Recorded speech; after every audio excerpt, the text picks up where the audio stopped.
Fonction quadratique ou polynomiale de degré 2 ou encore parabole, c'est toute la même chose. C'est les termes qu'on va utiliser pour décrire notre fonction. Fonction du second degré de base, elle s'écrit sous la forme y égale ou encore f de x égale x à la 2. Parler du second degré, le degré est associé à l'exposant de notre variable. Donc, j'ai un exposant 2, donc j'ai une équation de degré 2. La courbe, ça va nous donner une courbe qu'on va appeler parabole.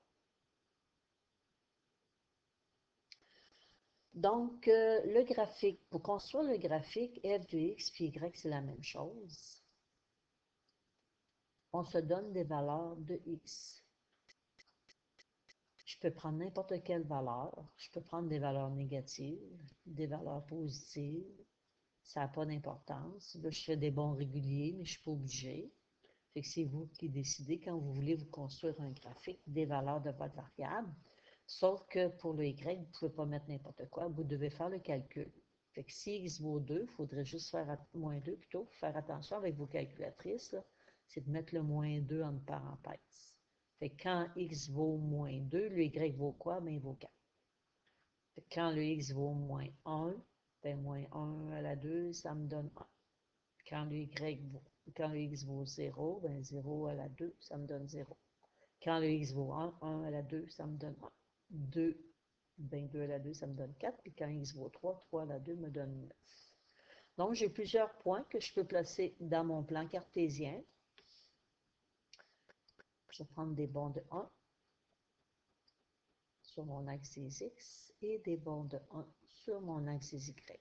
Vous n'êtes pas obligé d'avoir la même graduation sur les axes des x et de y. Ce qui est important, si vous faites des bonds de x, des bonds de 1 sur l'axe des x, c'est de respecter dans le négatif et dans le positif que ce soit la même graduation.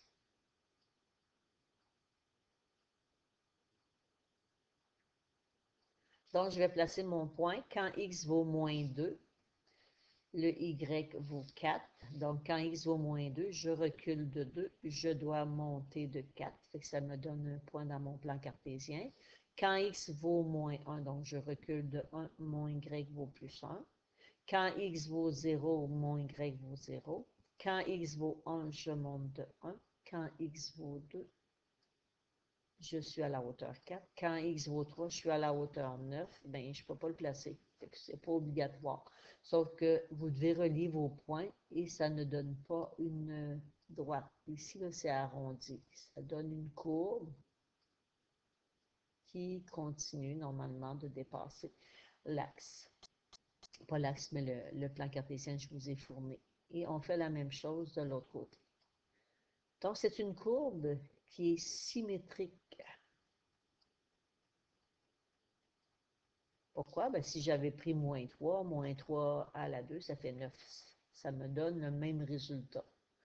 Et donc, je pourrais découper mon plan cartésien en deux parties égales et faire plier mon graphique. Tout ce qui est à gauche tomberait exactement par-dessus ce qui est à droite.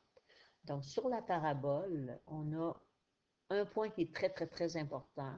Dans notre cas ici, c'est le point qui est le plus bas, c'est notre point 0, 0. Ce point-là porte un nom, c'est le sommet de la parabole. Et on va voir qu'il ne sera pas tout le temps à 0, 0, le sommet de la parabole. Pour la fonction de base, oui. Et on a aussi, ici, si je pouvais découper mon graphique en deux parties en suivant l'axe Y, ça s'appelle un axe de réflexion.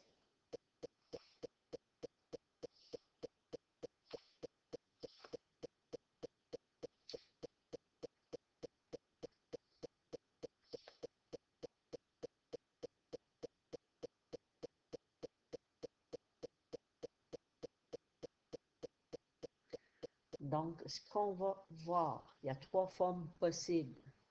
On peut ajouter, j'aurais pu écrire y égale 3x2, c'est une parabole. Y égale x exposant 2 plus 5, ça reste une équation de degré 2, c'est une parabole. Donc, on peut ajouter ce qu'on appelle des paramètres et on aurait trois formes pour la parabole. La forme canonique, f de x ou encore y égale a, parenthèse x moins h, on ferme la parenthèse, à la 2 plus k, qui a ce qu'on appelle trois paramètres, les paramètres a, h, k. On a la forme générale que vous allez reconnaître, c'est la forme ax2 plus bx plus c, donc comme le trinôme de la forme quand on faisait notre factorisation.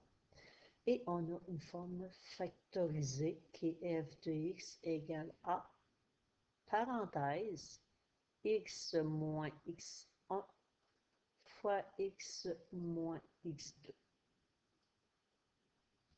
Donc, mes paramètres sont a, h, k.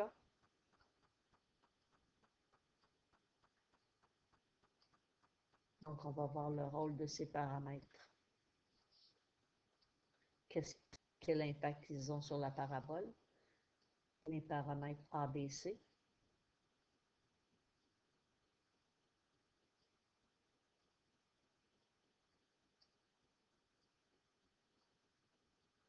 Et la dernière forme, mes paramètres, c'est le a, le x1 et le x2.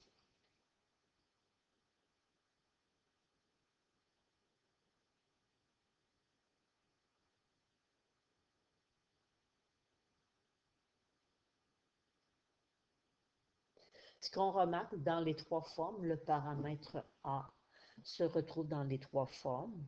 Donc, quand on va faire l'étude des paramètres, il joue le même rôle pour les trois formes.